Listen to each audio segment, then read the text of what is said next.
Haleluya, Shalom. Selamat sore, selamat kita berjumpa dalam kasih karunia Tuhan. Anugerah Tuhan menyertai hidup kita. Pada kesempatan sore hari ini kita belajar kebenaran firman Tuhan.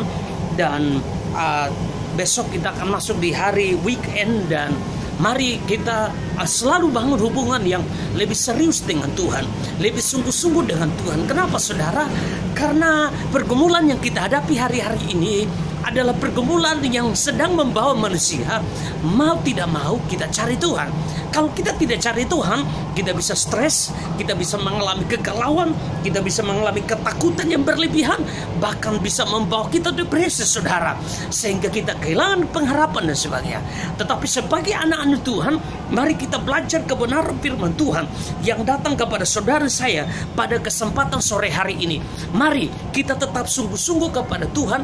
Mari kita tetap mengandalkan Tuhan, karena saya percaya ada pertolongan di dalam Yesus. Saya berikan tema kebenaran firman Tuhan pada sore hari ini lagi, bahwa fakta harus tunduk kepada kebenaran bagian ketiga. Fakta harus tunduk kepada kebenaran bagian yang ketiga. Kita membaca dalam Filipi, Kisah Para Rasul, baca dalam Kisah Para Rasul pasal yang ke-16 ayat 19 mulai. Ketika tuan-tuan perempuan itu melihat bahwa harapan mereka akan mendapat penghasilan lenyap, mereka menangkap Paulus dan Silas lalu menyeret mereka ke pasar untuk menghadap penguasa. Setelah mereka membawa keduanya menghadap pembesar-pembesar kota itu, berkatalah mereka katanya, orang-orang ini mengacaukan kota ini karena mereka orang Yahudi. Mereka mengajarkan adat istiadat yang kita sebagai orang Rom tidak boleh menerima dan menurutinya. Juga orang banyak bangkit menentang mereka. Lalu pembesar-pembesar kota itu menyuruh mengoyakkan pakaiannya dari tubuh mereka dan mendera mereka. Setelah mereka berkali-kali didera, mereka dilemparkan ke dalam penjara.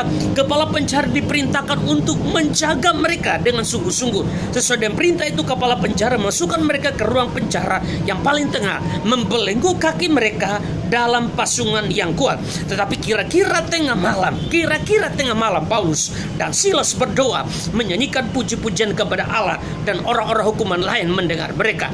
Tetapi terjadi gempa bumi yang hebat sehingga sendi-sendi penjara itu goyah. Seketika juga terbukalah semua pintu dan terlepaslah belenggu mereka.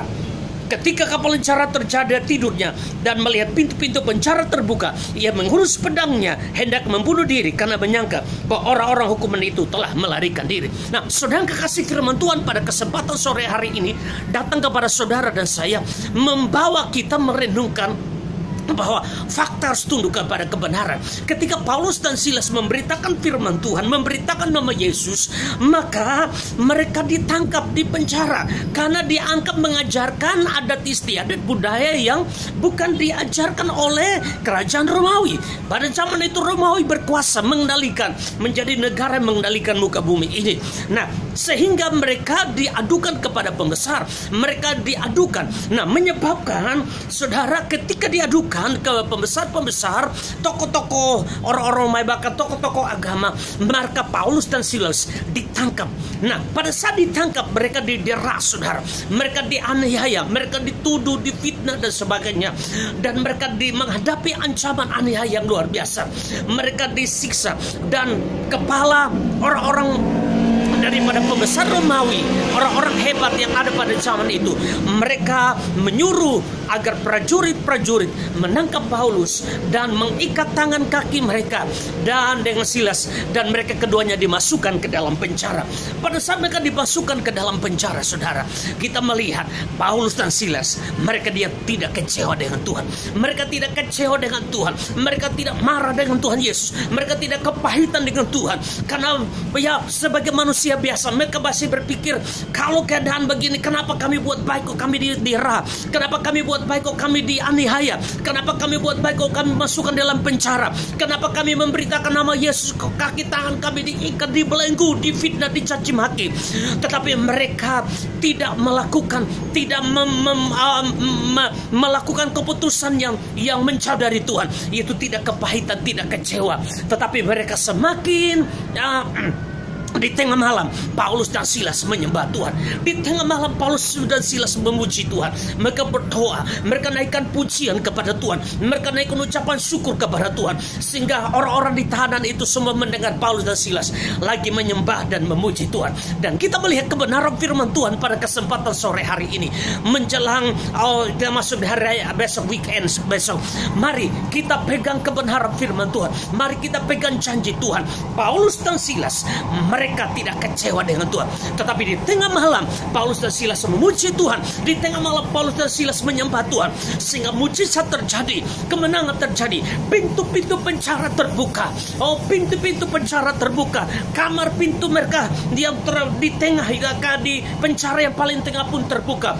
Belenggu di kaki tangan mereka pun terbuka, sehingga kita melihat kuasa pujian dan penyembahan itu dahsyat. Kuasa memuji dan menyembah Tuhan. Hadirat Tuhan dapat melakukan perkara-perkara yang dahsyat. Kemuliaan Tuhan dapat melakukan perkara-perkara yang besar. Oleh sebab itu, sebagai anak-anak Tuhan, mari kita jangan kecewa, kita jangan menyerah hari-hari ini. Semakin kita datang di hadirat Tuhan, semakin kita sungguh-sungguh kepada Tuhan. Kenapa? Di hadirat Tuhan ada kemenangan. Faktanya kaki tangan mereka diikat, faktanya mereka ada di dalam penjara yang paling tengah, faktanya kaki tangan dibelenggu dan sebagainya, fakta mereka dianiaya. Namun kebenaran menyatakan ketika Paulus dan Silas menyembah Tuhan, ketika Paulus dan Silas memuji Tuhan, ketika Paulus dan Silas mengagungkan Tuhan, meninggikan Tuhan, karena firman Tuhan katakan Tuhan bertakhta atas pujian orang percaya. Ketika mereka memuji dan menyembah Tuhan, maka mujizat terjadi. Tangan mereka belenggu terlepas, kaki mereka terlepas, bahkan pintu-pintu daripada penjara terbuka, dan kita melihat gempa bumi hebat terjadi, gempa bumi. Nah, saudara kekasih, kuasa dari pujian penyembahan dapat meruntuhkan setiap kekuatan musuh. Musuh apa yang kita alami hari ini? Musuh sakit penyakit, musuh ketakutan, musuh kekecewaan, musuh kepahitan, musuh kemiskinan. Ketika kita memuji dan menyembah Tuhan, saya percaya ada mujizat, ada kemenangan menyertai hidup kita. Salam, mari kita semakin sungguh-sungguh kepada Tuhan. Fakta harus tunduk kepada kebenaran.